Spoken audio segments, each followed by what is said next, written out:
আসসালামু আলাইকুম এভরিওয়ান। আমরা বেরিয়ে পড়েছি সোনা মসজিদ স্থলবন্দর 0 পয়েন্ট দেখার উদ্দেশ্যে এবং তারপর আমরা যাব খনিয়াদিঘি মসজিদ আর আপনাদের সামনে তুলে ধরবো খনিয়াদিঘি মসজিদের কিছু ইতিহাস। আমরা চলে এসেছি 0 পয়েন্টে আর দেখতে পাচ্ছেন ইন্ডিয়ান ট্রাকগুলো ঢুকতেছে।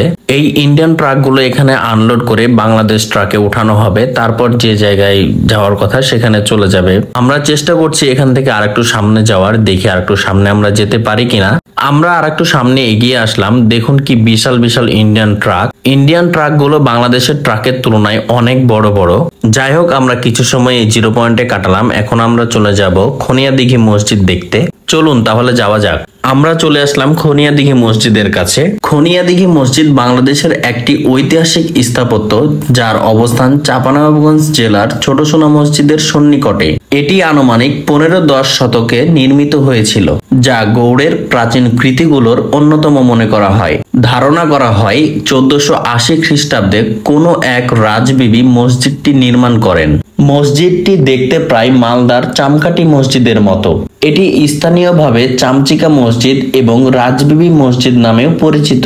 1450 থেকে 1565 খ্রিস্টাব্দ অবধি গৌড় ছিল তৎকালীন বাংলার রাজধানী। এই সময় এই মসজিদটি নির্মিত হয়েছিল।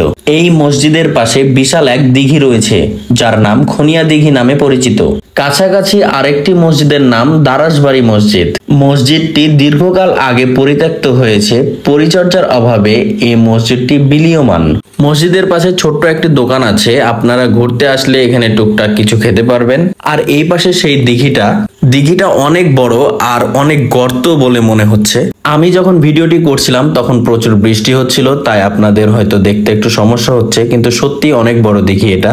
এই খনিয়াদিঘি মসজিদটা তেমন খুব একটা বড় জায়গা না, ছোট্ট একটু জায়গা, আর এটুকুই আপনাদের সামনে সংক্ষিপ্তভাবে শেয়ার করলাম। চলুন তাহলে এবার যাওয়া যাক। আর ভিডিওটি ভালো লাগলে অবশ্যই লাইক, কমেন্ট, শেয়ার করতে ভুলবেন না। ওকে ভিউয়ার্স, সবাই ভালো থাকবেন, সুস্থ থাকবেন। আসসালামু আলাইকুম।